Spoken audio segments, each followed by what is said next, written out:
الرحمن الرحیم۔ ناظرین و سامعین،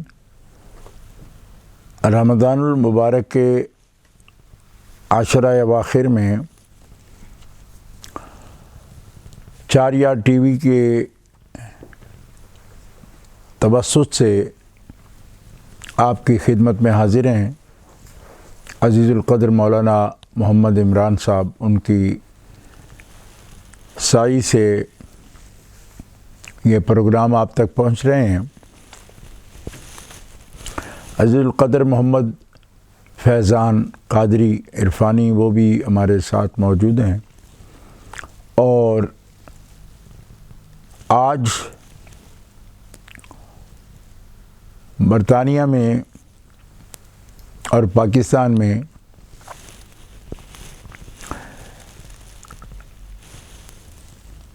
آج آنے والی رات جو ہے وہ 27ویں کی رات ہے، اور کچھ ممالک میں جیسے کہ آج جو شب گزری ہے، ہم نے 5 جگہ جو ہے لنک پر حاضری دی۔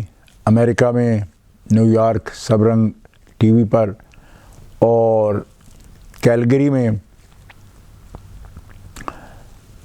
اسلامک اسمبلی جو وہاں کے انسٹیٹیوٹ ہے اس میں، اور اٹلی میں مسجد محمدیہ بریشیا کے پروگرام میں، اور پاکستان میں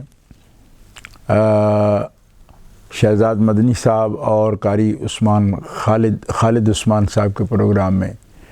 اس سے پہلے چاریہ ٹی وی کے کل کے پروگرام میں بھی حاضری تھی۔ تو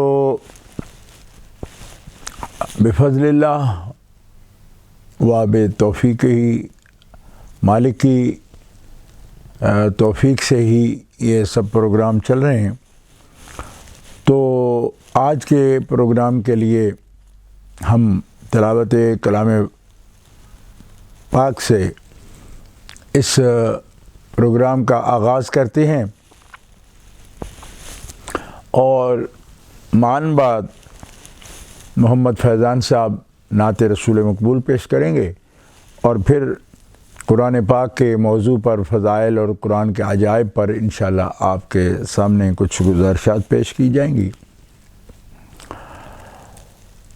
اعوذ باللہ من الشیطان الرجیم، بسم اللہ الرحمن الرحیم۔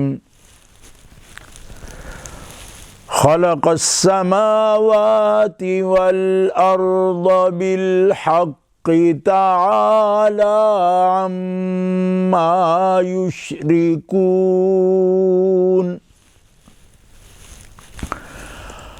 خلق الإنسان من نطفة فإذا هو خصيم مبين۔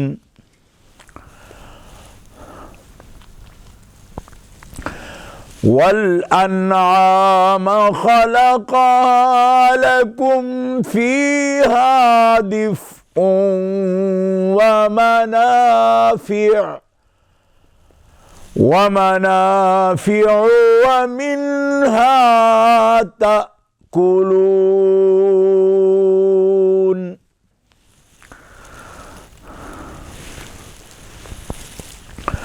وَلَكُمْ فِيهَا جَمَالٌ حِينَ تُرِيحُونَ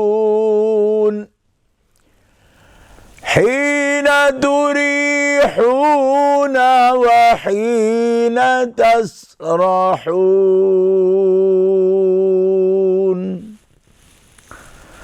صدق اللہ العلی العظیم۔ جناب محمد فیضان قادری۔ صلی اللہ علیہ یا رسول اللہ وسلم علیک یا حبیب اللہ۔ رنج و غم بلانے میں،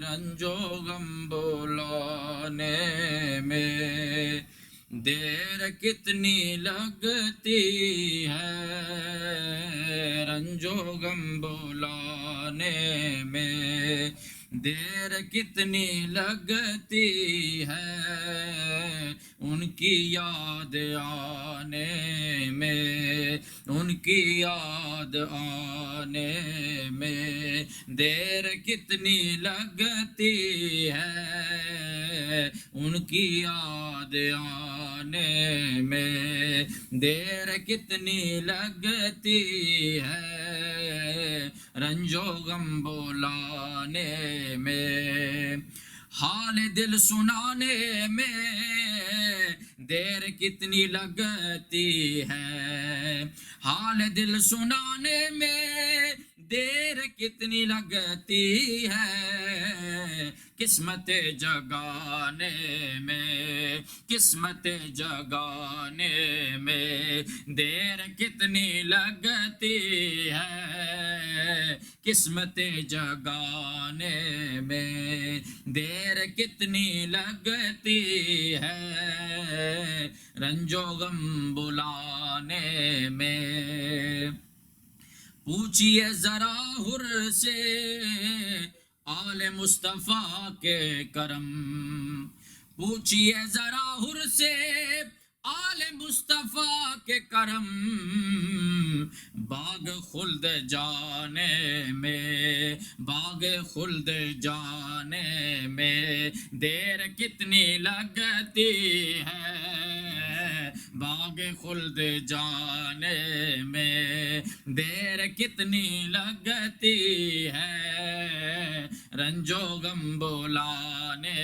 میں، تھام دامن رحمت روز حشر اور پھر دیکھ، تھام دامن رحمت روز حشر اور پھر دیکھ، پل سے پار جانے میں، پل سے پار جانے میں دیر کتنی لگتی ہے، رنج و غم بلانے میں، غم نہ کر ذرا الطاف وہ ہے شافعِ معاشر، غم نہ کر ذرا الطاف وہ ہے شافعِ معاشر، انہیں تم کو بخشوانے میں، انہیں تم کو بخشوانے میں دیر کتنی لگتی ہے، رنج و غم بلانے میں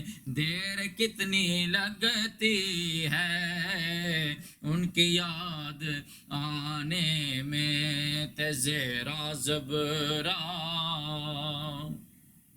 زیرا زبرا شدہ مدہ سب شان نبی وچ آیا، آمالو کا خبر نہ کائی، اے خاصا رمضان پایا۔ ماشاءاللہ عزیزم فیضان قادری سلمہ الرحمن آپ کے سامنے نعت رسول مقبول اور آخر میں کلام حضرت عارف باللہ میاں محمد بخش صاحب رحمہ اللہ سے بھی انہوں نے ایک موتی پیش کیا ہے، اللہ تعالیٰ جل شانہ وعز اسمہ قبول فرمائے۔ بسم اللہ الرحمن الرحیم، رب اشرح لی صدری ویسر لی امری واحلل عقدۃ من لسانی یفقہوا قولی۔ الحمد للہ الذی لا مانع لحکمہ ولا ناقض لقضائہ، والصلاة والسلام علی سید انبیائہ وسند اولیائہ واحبابہ المعارضین لأعدائہ، اما بعد فاعوذ باللہ من الشیطان الرجیم، بسم اللہ الرحمن الرحیم قل لئن اجتمعت الجن والانس علی ان یأتوا بمثل ھذا القرآن لا یأتون بمثلہ ولو کان بعضهم لبعض ظہیرا۔ صدق اللہ العلی العظیم۔ ان اللہ وملائکتہ یصلون علی النبی یا ایہا الذین آمنوا صلوا علیہ وسلموا تسلیما۔ اللہم صل علی سیدنا و مولانا محمد وعلی آلہ وصحبہ وبارک وسلم صلاۃ و سلاما علیک یا رسول اللہ، صلاۃ و سلاما علیک یا حبیب اللہ۔ مولاي صل وسلم دائما ابدا على حبیبک خیر الخلق کلہم محمد سید الکونین والثقلین والفریقین من عرب ومن عجم منزہ عن شریک فی محاسنہ فجوہر الحسن فیہ غیر منقسم۔ ثم الرضا عن نبی بکر وعن عمر وعن علی وعن عثمان ذی الکرم والآل والصحب ثم التابعین لهم اہل التقى والنقى والحلم والکرم۔ اللہ تبارک و تعالی جل جلالہ وعم نوالہ واعظم شانہ واتم برہانہ کی حمد و ثنا حضور قائد المرسلین سید النبیین سید العالمین امام الاولین والآخرین جناب محمد مصطفیٰ احمد مجتبیٰ صلی اللہ علیہ وآلہ واصحابہ وبارک وسلم کی بارگاہ اقدس میں ہدیہ صلاۃ والسلام کے بعد، ناظرین و سامعین شہریار ٹی وی کی آج کی نشریات میں آپ کے سامنے قرآن مقدس کے اعجاز اور عجائب کے بارے میں مختصر وقت میں کچھ احادیث عالیہ پیش کی جائیں گی۔ اللہ تعالیٰ جل شانہ قرآن کی معجزانہ شان کو اس طرح سے آیت کریمہ میں بیان فرماتا ہے، اے محبوب فرما دیں، قل فرما دیں کہ لئن اجتمعت الانس والجن، اگر تمام انسان اور تمام جن اکٹھے ہو جائیں، جمع ہو جائیں، متفق ہو جائیں اور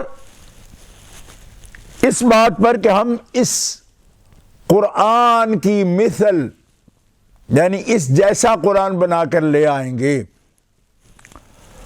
تو اللہ تعالیٰ فرماتا ہے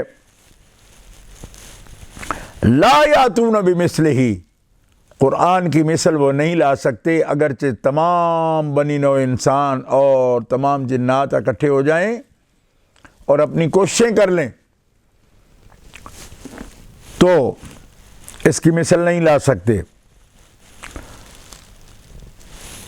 اگرچہ جن و انس متفق اس طرح ہوں کہ جن انسانوں کی مدد کریں اور انسان جنوں کی مدد کریں، یعنی ایک دوسرے سے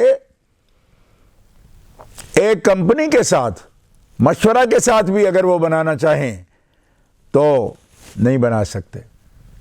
سوال یہ ہے کہ قرآن کی ایک ترکیب ہے، ایک اس کا مادہ ہے،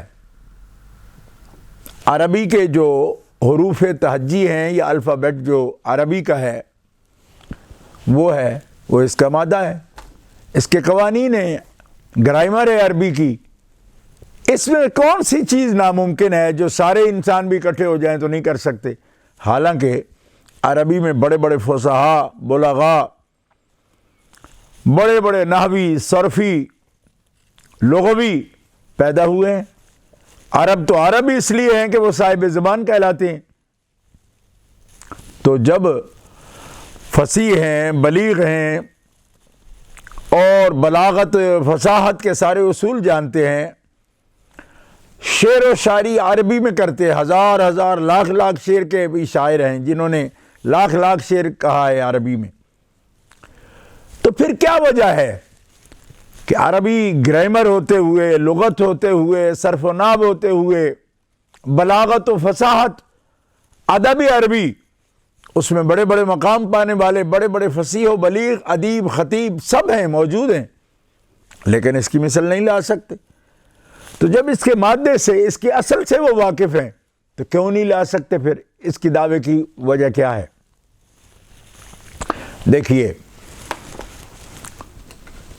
کہ اگر یہ ایسی زبان ہوتی جو زبان بالکل نامانوس ہے، کسی یعنی وہی کی زبان وہ ہوتی جو کسی کی زبان ہے ہی نہیں، تو پھر یہ بات کہی جا سکتی تھی.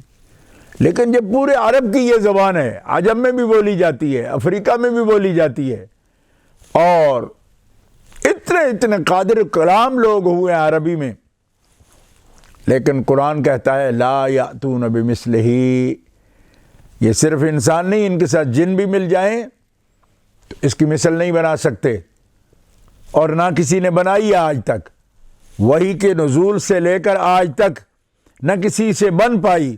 جنہوں نے کوشش بھی کی، ان کے اپنے دوستوں نے، ان کے احباب نے، ان کے ندماء نے ان کو بتا دیا کہ یہ تو تم نے ایک لطیفہ بنا دیا ہے، اس میں قرآنیت کوئی نہیں، نہ قرآن والی بات ہے. یعنی صرف عربی کلمات کو جوڑنے کا نام قرآن تھوڑی بن جاتا ہے، عربی بن جاتی ہے، لیکن قرآن کے اندر جو اعجاز ہے وہ یہ بھی ہے کہ قرآن حقائق پر بات کرتا ہے. شاعر چاہے تو ایک گھوڑے کی تعریف میں 100 شعر لکھ دے، عورت کی تعریف میں لکھ دے، پھول کی تعریف میں لکھ دے، اور ایسی باتیں بھی لکھ دے کہ جو پائی نہیں جاتی ان میں، نہ گھوڑے میں وہ تعریف ہوتی ہے، نہ عورت میں وہ تعریف ہوتی ہے، نہ پھول میں ہوتی ہے، وہ اس کی شاعری ہوتی ہے. لیکن قرآن جب بات کرتا ہے تو پورے وزن کے ساتھ، پورے انصاف کے ساتھ، پوری حقیقت کے ساتھ، اور حقیقت کو ہی بیان کرتا ہے. اس میں نہ مبالغہ پایا جاتا ہے، نہ افراد پائی جاتی ہے، نہ تفرید پائی جاتی ہے. اس لیے یہ کوئی شاعری نہیں ہے، یہ حقائق ہیں، اور حقائق الہیہ ہیں. کیوں؟ اس لیے معجز کلام ہے کہ یہ اللہ رب العزت جل وعلا کا کلام ہے، یہ اس کی صفت ہے، یہ اس کی تخلیق نہیں ہے. اللہ نے اسے پیدا نہیں کیا اس کلام کو. کیوں؟ کہ یہ اللہ کی اپنی صفت ہے، اور جو اللہ کی صفت ہے، نہ اللہ نے اپنی ذات پیدا کی نہ اپنی صفت پیدا کی، تو یہ کلام تو اللہ کی ذات کے ساتھ ہی قائم ہے، اور اس سے مراد کلام نفسی ہے. یہ غور کیجئے گا کہ کلام نفسی کی یہ شان ہے کہ اللہ تبارک و تعالیٰ کی صفت قدیمہ ہے، اور وہ حادث نہیں ہے. البتہ کلام لفظی حادث ہے، اور وہ جو ہے اللہ رب العزت جل وعلا نے اس کو قرآن کہا کہ الفاظ اور قرآن دونوں پر قرآن کا اطلاق ہوتا ہے. کلام کا اطلاق کلام نفسی پر، ذات مطلق کا کلام کا اطلاق ہوگا. تو جن و انس اگر اکٹھے ہو کے، بلکہ لا یاتون بمثلہ ہی تو اس آیت کریمہ میں ہے جو ابھی میں آپ کے سامنے میں نے سورہ نساء سے اپنا سورہ بنی اسرائیل سے جو آیت کریمہ میں نے پیش کی، اس میں حکم ہے. حالانکہ قرآن پاک نے کہا کہ قرآن پورا بنانا تو دور کی بات ہے، تو ایک دفعہ قرآن کا یہ چیلنج ہے کہ 10 صورتیں بنا کے لے آؤ، بعشر صور مثلہ، اس کی صورتوں کی جیسی 10 صورتیں بنا لو. حتیٰ کہ پھر اس چیلنج کو بڑھایا کہ 10 نہیں بنتی تو ایک ہی صورت بنا کے لے آؤ، بصورت من مثلہ، صرف ایک صورت بنا کے لے آؤ.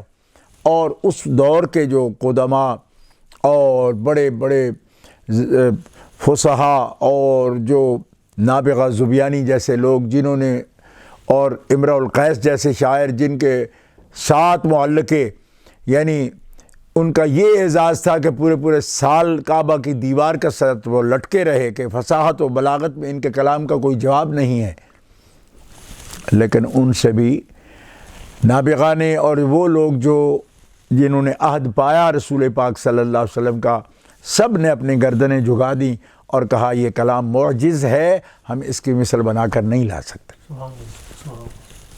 اور اس کی صرف الفاظ ہی معجز نہیں ہیں کہ اس کے صورت یا الفاظ کی مثل، لیکن قرآن کی صداقتیں بھی معجز ہیں۔ کیوں؟ اتنا علم کس کے پاس ہے کہ جو قیامت تک کے حقائق کو بیان کرے اور دنیا میں کسی بھی وقت کسی بھی زمانے میں قرآن پاک کی خبروں کو، قرآن پاک کی انفارمیشن کو، قرآن پاک کے حقائق کو، قرآن پاک کی وہ امور، وہ فلسفہ قرآن جو قرآن بیان کرتا ہے قوموں کے بارے میں، معاشرت کے بارے میں، واقعات کے بارے میں، اس کو چیلنج نہ کیا گیا ہو، نہ ان کو جھٹلایا جا سکا ہو، نہ کوئی واقعہ آج تک اس کے خلاف ہوا ہو، ایسا علم کس کا ہوگا؟ اس لیے پتہ چلتا ہے کہ یہ قرآن اللہ تعالیٰ کا کلام ہے۔ کیوں؟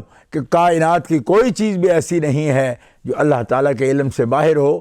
تو محمد رسول اللہ صلی اللہ تعالی وسلم تو نبی امی ہیں، جو نہ کسی مدرسے میں پڑھے، نہ کسی یونیورسٹی میں پڑھے، نہ کسی استاد سے پڑھے دنیا میں، تو وہ ایسے حقائق کس معلومات کس بنیاد پر بیان فرمائیں گے؟ تو یہ ثابت ہو گیا کہ محمد رسول اللہ کی شان کے لائق نہیں تھا کہ وہ فصاحت و بلاغت سیکھتے، وہ کسی مدرسے میں پڑھتے۔ کیوں؟ کہ پھر کلام پیش کرتے تو لوگ کہتے کہ یہ تو اپنا علم جو پڑھا ہوا ہے اس کی وجہ سے کلام پیش کر رہے ہیں۔ سب لوگ جانتے تھے کہ ایک اس مدرسے میں نہیں پڑھے، اور ایک ایسی ہستی کا جو کسی سے پڑھے نہیں پھر ایسے حقائق بیان کرنا، یہ صراحتاً دلیل تھی کہ اللہ بتاتا ہے تو محمد رسول اللہ اس کو آگے ارشاد فرما دیتے۔ سبحان اللہ، یہ قرآن کی صداقت کی دلیل بن گئی۔ اللہ اکبر۔ اسی طرح سورہ نساء میں قرآن پاک کے بارے میں اللہ تعالیٰ جل شانہ کا فرمان ہے، یا ایھا الناس قد جاءکم برہان من ربکم وانزلنا الیکم نورا مبینا۔ اے لوگو، یقیناً تمہارے پاس تمہارے رب کی طرف سے مضبوط اور مستحکم دلیل آ گئی، اور اللہ تعالیٰ نے تمہارے لیے ایک چمکتا اور واضح نور نازل کیا ہے اپنی طرف سے۔ تو واضح نور جس کی پہچان میں کوئی بندہ اگر بغض کا شکار نہ ہو تو اسے یہ الزام نہیں دے سکتا کہ میں اس کو پہچان نہیں سکا، یا میں اس کو میرے وہ تخیل سے یا میرے حواس سے اوپر کی بات ہے۔ نہیں، فرمایا اتنا واضح نور ہے، اندھوں کو بھی نظر آنے والا۔ اور نہ صرف یہ کہ وہ خود واضح ہے بلکہ وہ واضح کرنے والی کتاب ہے۔ قد جاءکم من اللہ نور و کتاب مبین، یہ کتاب مبین ہے، واضح ہے، اور دلیل کامل ہے اور دلیل اقوم ہے۔ ان ھذا القرآن یہدی للتی ہی اقوم۔ اور پھر اسی نور اور کتاب مبین والی آیت میں اللہ تعالیٰ نے یہ بھی ارشاد فرمایا، یہدی بہ اللہ من اتبع رضوانہ سبل السلام۔ اللہ تعالیٰ اس کتاب اور اس نور جناب محمد مصطفیٰ کے وسیلہ سے اللہ تبارک و تعالیٰ اس کی پیروی کرنے والے کو اللہ تعالیٰ اپنے رضا کا مقام عطا فرماتا ہے اور سلامتی کا راستہ دکھاتا ہے۔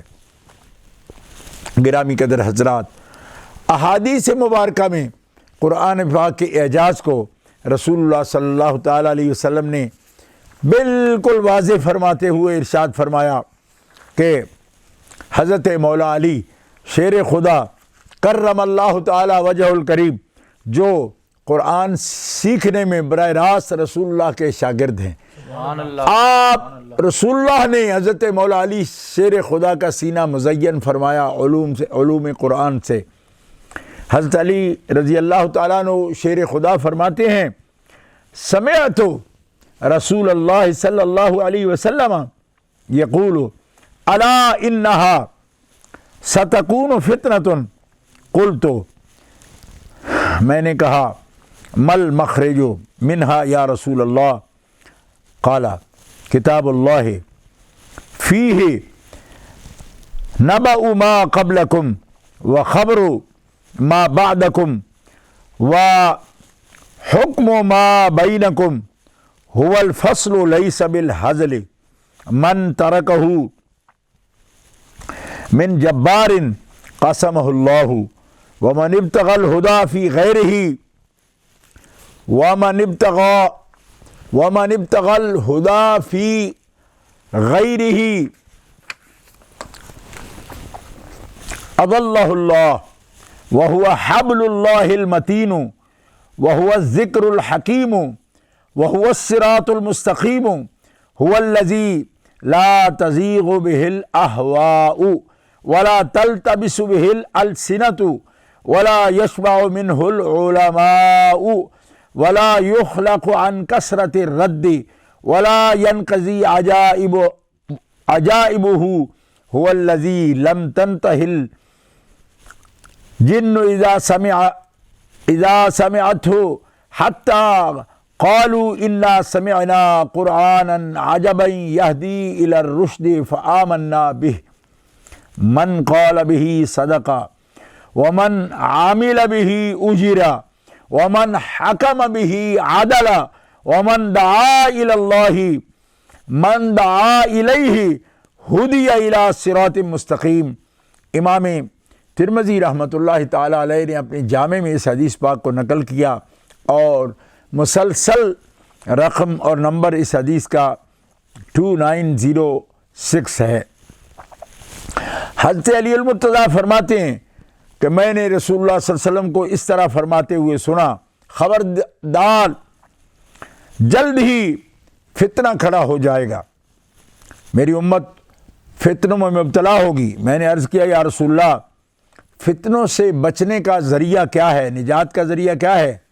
فرمایا اللہ کی کتاب، سبحان اللہ، اللہ کی کتاب، اس میں تم سے پہلے آنے والوں کا بیان موجود ہے اور تمہارے بعد جو آنے والے ہیں ان کے لیے خبریں موجود ہیں اور ان کی خبریں موجود ہیں، اور تمہارے اندر تمہارے مابین جو معاملات ہیں، یعنی جس میں تمہارا جھگڑا ہو سکتا ہے، اس کے فیصلے موجود ہیں، اور وہ کتاب اللہ کی کتاب فیصلہ کن کتاب ہے، کوئی مذاق نہیں ہے۔ جس متکبر نے اسے چھوڑ دیا اللہ اسے ہلاک کر دے گا، اور جس نے اس کے علاوہ کسی اور دین میں کسی اور کتاب میں ہدایت تلاش کرنے کی کوشش کی اللہ اس کو گمراہ کر دے گا۔ وہ اللہ کی مضبوط رسی ہے، هو حبل اللہ المتین، اللہ کی مضبوط رسی ہے، اور وہ ذکر حکیم ہے اور سیدھا راستہ ہے۔ وہ ایسی کتاب ہے کہ جس کی وجہ سے خواہشات غلط سمت میں نہیں جاتی اور اس سے زبانیں مشکل محسوس نہیں کرتی۔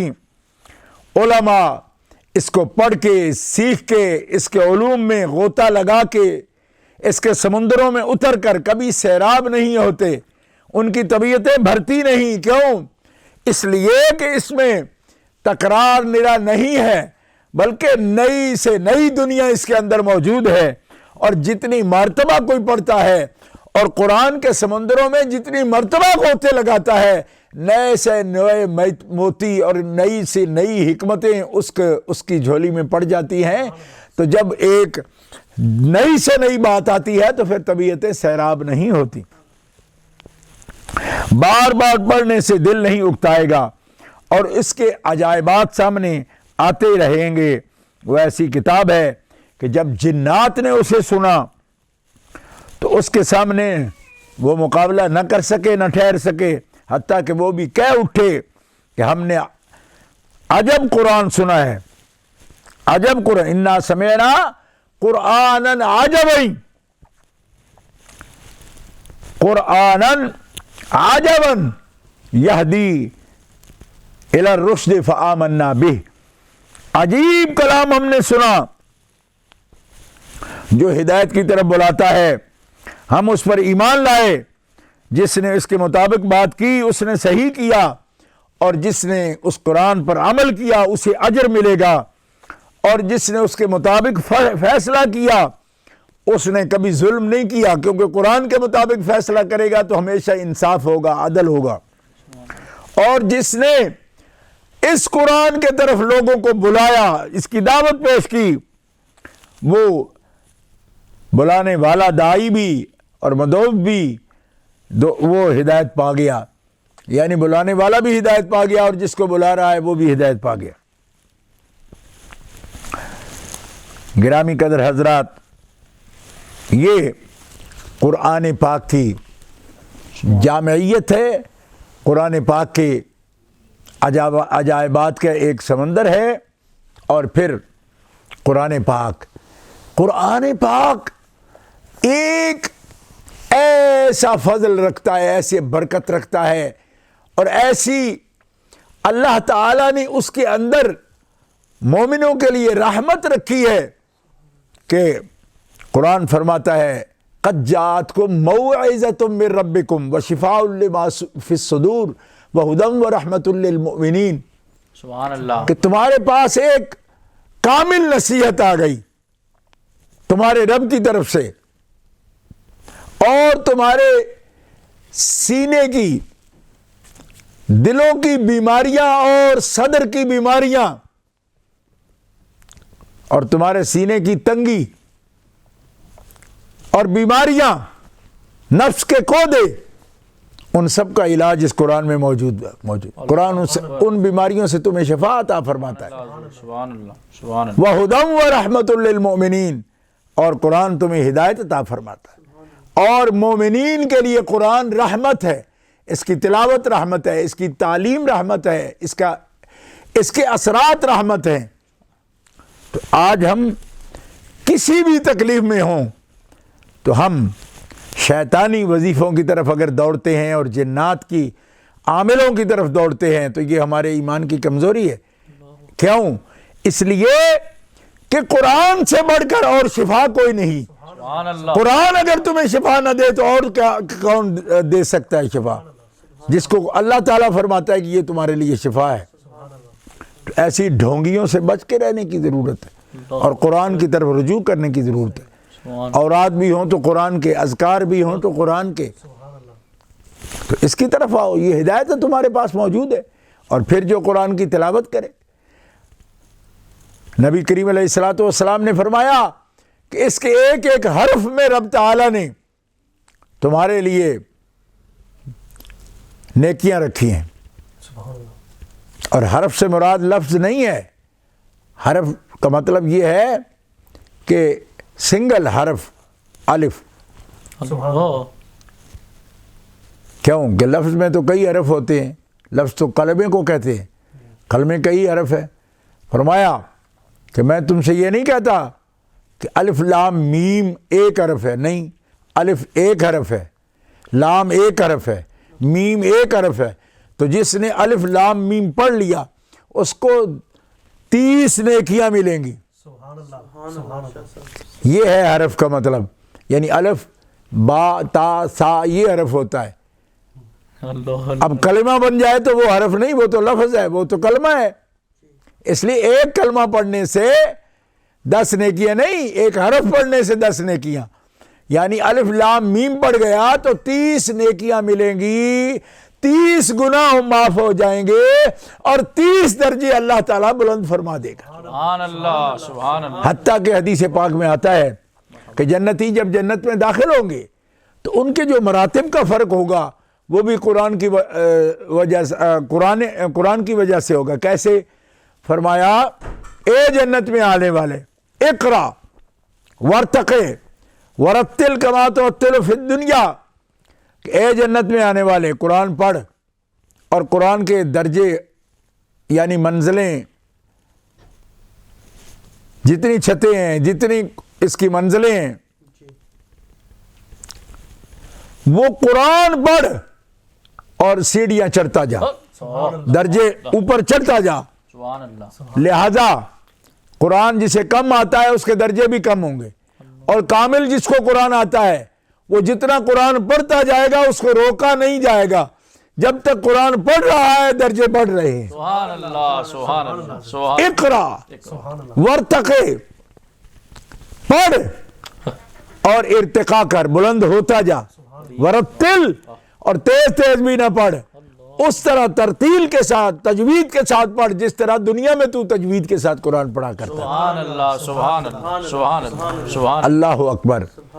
تو قرآن ہدایت بھی ہے، قرآن نور بھی ہے، قرآن درجات کی بلندی کا ذریعہ بھی ہے، قرآن رب سے پیار کا ذریعہ ہے، رب سے محبت کی علامت ہے. نبی کریم علیہ السلام قرآن سے محبت فرماتے تھے، کتنی محبت کہ رسول اللہ ساری زندگی قرآن کی تلاوت فرماتے رہے.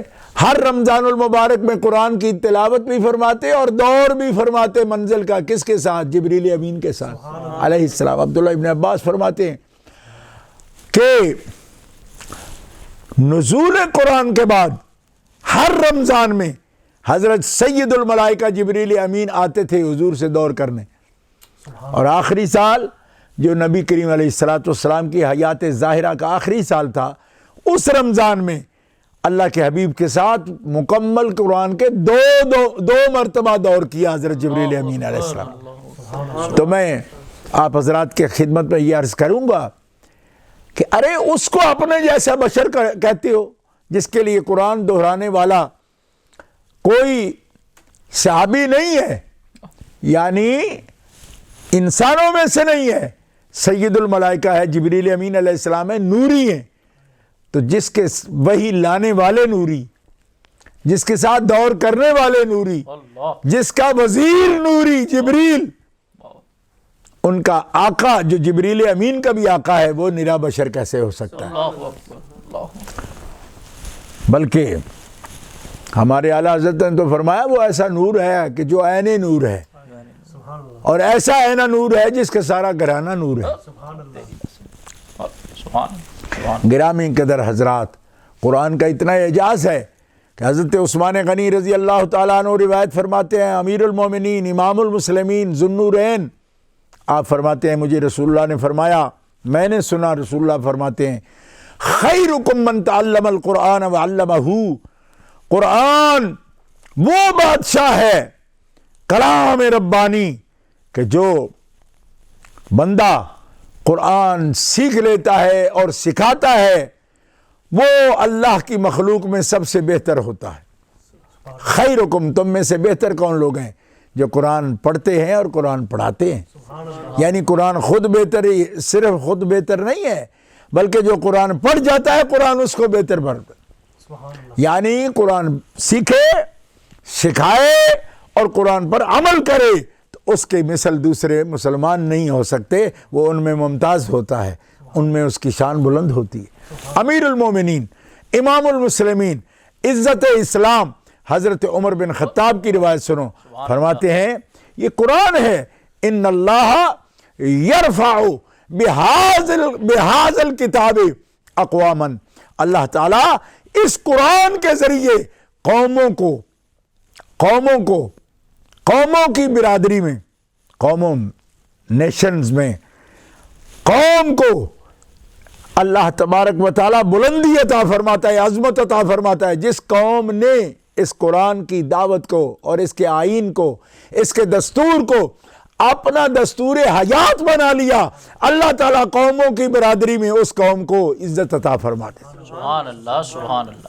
اور وَيَضَعُ لِلْآخِرِينَ، اور جو قرآن کی طرف پشت کر دے، قرآن کو چھوڑ جائے، حالانکہ مسلمان ہو لیکن قرآن سے رغبت نہ رکھتا ہو، فرمایا اللہ تبارک و تعالیٰ اسے گرا دیتا ہے. مطلب کہ وہ قعر مذلت میں، ذلت میں گرفتار ہو جاتا ہے. اور جس نے قرآن کو اپنا ہادی اور رہنما بنا لیا، قرآن سے محبت کر لی، اللہ تبارک و تعالیٰ اسے معاشرے میں بھی، قوموں کے معاشرے میں بھی، پوری قوم عمل کرے تو قوم کو عزت عطا فرماتا ہے. افراد عزت کرتے ہیں تو ان افراد اگر قرآن کو اپنے آگے رکھتے ہیں اور قرآن کو اپنے سینے منور کر لیتے ہیں، ان افراد کو اللہ تعالیٰ معاشرے میں عزت عطا فرماتا ہے. تو آؤ مسلمانوں، یہ ہے قرآن. علامہ اقبال فرماتے ہیں تو نے کبھی غور کیا ہے مسلمان کہ تیرے لیے آئین کیا ہے، کیا چیز ہے، کہ آئین تو چیز، تیرا آئین کیا ہے، تیرا دستور کیا ہے۔ تو پارلیمنٹ بنا کے بیٹھ جاتا ہے اور کہتا ہے جی ہم دستور بنا رہے ہیں۔ پگلے، مسلمان دستور ساز نہیں ہے، دستور ساز اللہ اور اللہ کا رسول ہے۔ مسلمانوں کی پارلیمنٹ کا کام دستور بنانا نہیں، بلکہ بنے ہوئے دستور کو نافذ کرنا ہے، امپلیمنٹ کرنا ہے۔ ہمیں قانون بنانے کی ضرورت نہیں، ہمارے لیے قانون اللہ نے بنا دیا، رسول اللہ نے بنا دیا۔ علامہ فرماتے ہیں تو حمیدانی کی آئینی تو چیز، اور زیر گردوں وجہ تمکین تو چیز۔ اس آسمان کے نیچے تمہیں اگر اقتدار مل سکتا ہے، بادشاہت مل سکتی ہے اور وقار مل سکتا ہے، تو اس کی وجہ کیا ہے؟ کیا تمہیں معلوم ہے کہ وہ کیا چیز ہے جو تمہیں عزت دے سکتی ہے؟ اس حدیث کا ترجمہ کر رہے ہیں علامہ اقبال، کہتے ہیں نوع انسانہ پیام آخری حامل رحمت للعالمین۔ وہ فرماتے ہیں وہ بنی نوع انسان کے لیے اللہ کا آخری پیام ہے، وہ قرآن مقدس ہے جو تجھے عزت و وقار والا بنا سکتا ہے، اور آخری پیغمبر ہیں، آخری امت ہے، آخری پیغمبر کے سینہ اقدس کو اللہ تعالیٰ نے اپنے قرآن کا مسکن بنا دی، قرآن کی منزل بنا دی۔ ان کے سینہ اقدس پر قرآن کو اللہ تبارک و تعالیٰ نے نازل فرمایا۔ سبحان اللہ۔ فرماتے ہیں یہ ہے آئین، یہ ہے دستور، یہ ہے تمہارا۔ اور ایک مقام پر فارسی میں آپ یہ بھی کہتے ہیں گر تمی خواہی مسلمہ زیستن، کہ اے مسلمان اگر تو سچا مسلم بننا چاہتا ہے، نیست ممکن جز بقرآن زیستن، تو ممکن ہی نہیں کہ قرآن کے بغیر تو سچا مسلمان بن سکے، اور وہ مسلمان بن سکے جس مسلمان پر خدا کے فرشتے بھی رشک کرتے ہیں، رشک کرتے ہیں، غبطہ کا شکار ہیں۔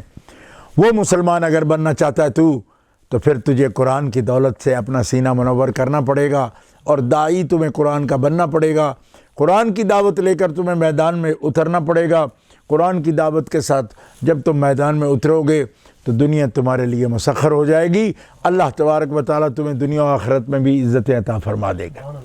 آج ہمیں اس خاص موقع پر عشرہ آخرہ رمضان المبارک، اور برطانیہ میں، پاکستان میں، جن ممالک میں آج 26واں روزہ ہے اور رات 27 کی آنے والی ہے، ان کو خاص طور پر صرف یہ نہیں کہ وہ اس رات کو دعا کرتے رہیں یا ذکر اذکار میں مشغول رہیں، بلکہ اس بات پر غور کریں کہ کیا ہم نے اپنی زندگی کے لیے دستور قرآن کو اختیار کیا ہے، اپنے اوپر نافذ کیا ہے، یا اپنے مسلمان ملکوں میں ہم نے نافذ کیا ہے۔ یوں ہی ڈینگے مارتے رہنے سے اور ناچنے ٹاپنے سے یہ مسئلے حل نہیں ہوں گے۔ تمہارے مسائل کا علاج قرآن ہے۔ خود ایک سچے مومن بنو، خود سچے مومن بنو، سچائی کو اختیار کرو، قرآن کی تعلیمات پر عمل کرو، تمہاری دعائیں بھی قبول ہوں گی، اللہ تمہیں اعزاز بھی عطا فرمائے گا۔ اور یہی ہے آرزو، تعلیم قرآن عام ہو جائے، ہر ایک پرچم سے اونچا پرچم اسلام ہو جائے۔ اور گرامی قدر حضرات، آج کی رات جن ممالک میں 27ویں شب ہے، ان لوگوں کو یہ رات توبہ کے ساتھ، انابت کے ساتھ، رجوع اللہ کے ساتھ گزارنی چاہیے۔ کیوں کہ اللہ کا فرمان ہے اے ایمان والو سچی توبہ کرو۔ توبہ کا کیا مطلب ہے؟ کہ تم رجوع کرو اللہ کی طرف، اور منکرات سے، فواحشات سے، برے کاموں سے، جھوٹ سے، مکر سے، دھوکہ سے، ریا سے، بغض سے، حسد سے اپنے آپ کو صاف کر لو، اور اللہ کے احکام کے مطابق اپنی زندگی بنا لو۔ یہ ہے توبو۔ توبو کا مطلب یہ نہیں ہے کہ اپنے کانوں کو ہاتھ لگاؤ اور کہو توبہ توبہ توبہ، کہہ دینے سے توبہ تھوڑی ہوتی ہے۔ یہ پکا عہد کرنا پکا عہد کرنا، آج سے ہم شیطان کی پیروی نہیں کریں گے، نہ نفس کی پیروی کریں گے، بلکہ ہم وہ کریں گے جو ہمارے اللہ کو پسند ہے، ہمارے رسول کو پسند ہے۔ جب ہم یہ عہد کرتے ہیں تو اس کا نام توبہ ہے۔ اور اللہ فرماتا ہے جو توبہ کرنے والے بندے ہیں مجھے سب عبادت کرنے والوں سے زیادہ پسند ہیں۔ دیکھو قرآن مقدس میں اللہ 10 11 نیکیوں کا ذکر کرتا ہے۔ التائبون العابدون الحامدون السائحون الراکعون الساجدون الآمرون بالمعروف والناہون عن المنکر والحافظون لحدود اللہ وبشر المؤمنین۔ توبہ کرنے والے بندے، حمد کرنے والے بندے، روزے دار بندے، عفت مآب بندے، رکوع کرنے والے بندے، سجدے کرنے والے بندے، نیکی کی تبلیغ کرنے والے بندے، برائی سے منع کرنے والے بندے، اور اللہ تعالیٰ کے احکام پر، حدود اللہ پر حفاظت کرنے والے، حدود اللہ کی حفاظت اور محافظت کرنے والے بندے۔ اتنی نیکیوں کا ذکر کیا، لیکن آپ حیران ہو جائیں گے، حمد کرنے والے بعد میں، رکوع کرنے والے بعد میں، سجدہ کرنے والے بعد میں، نیکی کا حکم کرنے والے بعد میں، برائی سے روکنے والے بعد میں، محافظ حدود اللہ بعد میں، پہلے نمبر پر رب تعالیٰ نے کس کا ذکر کیا؟ تائبون، توبہ کرنے والوں کو سب سے اعلیٰ مقام عطا فرمایا اور پہلے نمبر پر ذکر کیا۔ کیوں ذکر کیا؟ اس لیے کہ جو برائی کی طرف گیا ہی نہیں نا جی، جس نے برائی کو چکھا ہی نہیں، اس سے زیادہ اللہ تعالیٰ خوشی فرماتا ہے اس بندے پر کہ جو برائی میں مبتلا ہو گیا لیکن پھر اللہ کی رحمت کی طرف لوٹ کر آیا۔ اللہ اس لیے خوش ہوتا ہے کہ ملائکہ کے سامنے کہتا ہے یہ وہ ہے جس نے برائی میں مبتلا ہونے کے بعد شیطان اور نفس کو چھوڑا اور مجھے اختیار کیا۔ سبحان اللہ، سبحان اللہ۔ پلٹ کر آنے والے سے خدا تعالیٰ اور زیادہ پیار کرتا ہے۔ لہٰذا گناہوں میں اور فواحشات میں مبتلا لوگو مایوسی کی طرف نہ جاؤ، موتی سمجھ کے شان کریمی نے چن لیے قطرے جو تھے میری یار کے انفعال کے۔ ایک گنہگار مسلمان جب ندامت اور شرمندگی کے ساتھ اللہ کی بارگاہ میں حاضر ہوتا ہے اور اس کی آنکھوں سے ندامت کے آنسو نکلتے ہیں تو اللہ تبارک و تعالیٰ ان کی قیمت موتیوں میں ڈالتا ہے، جنت کے موتیوں میں، کہ یہ اس کے آنکھ کا پانی نہیں ہے بلکہ یہ جنت کا موتی ہے جو یہ میری محبت میں اور اپنے گناہوں پر شرمندگی کے ساتھ بہا رہا ہے۔ سبحان اللہ، سبحان اللہ۔ تو وہ تو مائل بکرم ہے۔ اول عشرہ رحمت ہے، دوسرا عشرہ مغفرت ہے، تیسرا عشرہ جو ابھی اختتام کی طرف جا رہا ہے یہ عتق من النار ہے۔ تو پھر کہنے دو نا کہ ہم تو مائل بکرم ہیں، کوئی سائل ہی نہیں، راہ دکھلائیں کسے، کوئی راہ روے منزل ہی نہیں۔ بھائی کوئی کسے راہ دے، ہم کوئی طلبگار ہو تو نا، کوئی طلبگار ہو تو وہ تو عطائیں فرمانے والا ہے، کوئی سوال کرنے والا ہو تو وہ عطا فرمائے نا۔ تو تائب کی بڑی شان ہے۔ نبی کریم علیہ الصلوۃ والسلام کا فرمان ہے کہ جو مسلمان توبہ کرے، ندامت کے ساتھ وعدہ کرے خاص راتوں میں کہ مالک تعالیٰ بہت ہو گیا، ہم سے غلطی ہو گئی، اب نہیں ہوں گی، اب تیری ہم بات مانیں گے، تیرے فرمائے ہوئے پر عمل کریں گے۔ حضور فرماتے ہیں التائب من الذنب کمن لا ذنب لہ۔ اللہ تعالیٰ کی شان یہ ہے کہ اپنے توبہ کرنے والے بندوں کو وہ اس طرح معاف کر دیتا ہے جیسے کہ وہ گناہگار تھا ہی نہیں، اس نے کوئی گناہ کیا ہی نہیں۔ سبحان اللہ، سبحان اللہ، سبحان اللہ۔ لیکن حضرت آدم علیہ السلام ابو البشر نے ہمیں سکھایا کہ جب اللہ سے توبہ کرو، اللہ کی طرف رجوع کرو، اللہ کی طرف تم توبہ کے ساتھ آؤ، تو پھر اپنے باپ کا سبق یاد رکھنا۔ کون؟ تمام بنی نوع انسان کے باپ کون ہیں؟ آدم علیہ السلام۔ تو جب آدم علیہ السلام نے گندم کا دانہ کھانے کی خطا کی معافی رب سے چاہی تو کن لفظوں سے چاہی؟ اللہم انی اسألک بحق محمد فاغفر لی ذنبی، یا اللہ میں تم سے سوال کرتا ہوں، مغفرت کا مانگتا ہوں، بخشش مانگتا ہوں، معافی مانگتا ہوں، تجھے تیرے آخری نبی محمد کا واسطہ میرے گناہوں کو معاف فرما دے، اللہ یا اللہ میری غلطی معاف کر دے۔ سبحان اللہ اکبر۔ تو رب تعالیٰ جل شانہ فرمایا کیف عرفت محمدن، تم نے محمد کو کیسے پہچانا؟ ابھی تو میں نے ظاہر ہی نہیں کیا اسے۔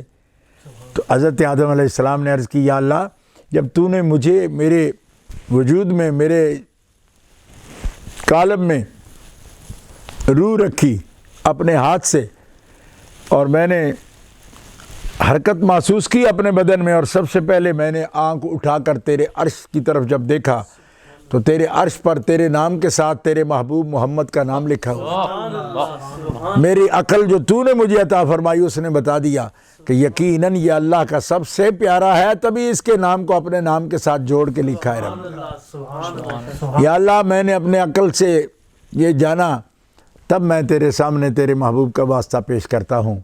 تو میرے بھائیوں میری بہنوں، خاص رات میں جب دعا کرنے لگو اور توبہ کرنے لگو تو اسی طرح کرنا جس طرح ہمارے باپ حضرت آدم علیہ السلام نے کی تھی۔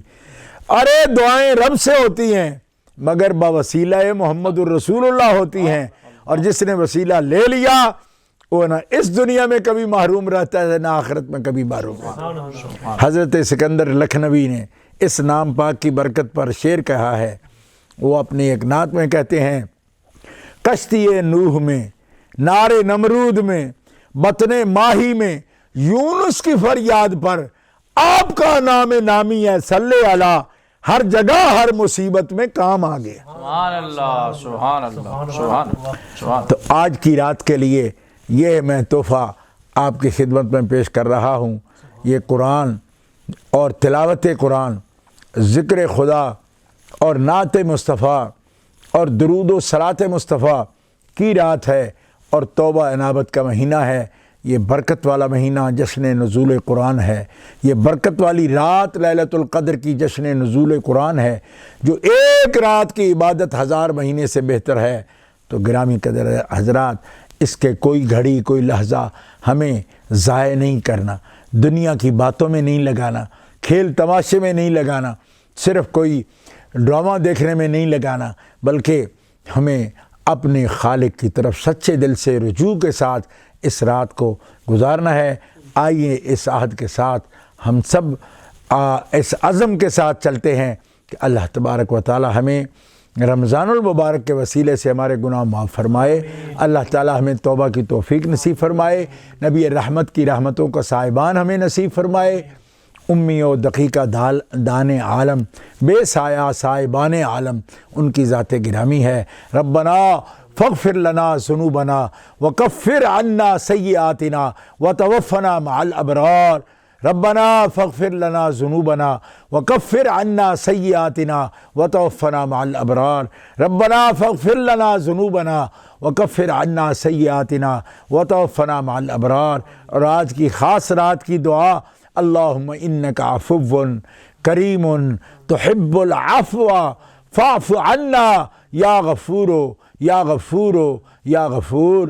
الہی بحق بنی فاطمہ کہ برقول ایمان کنی خاتمہ، اگر دعوت امرد کنی ور قبول، منو دست و دامان آل رسول، بحرمت نبی الکریم وآلہ الطیبین واصحابہ الہادین، برحمتک یا ارحم الراحمین۔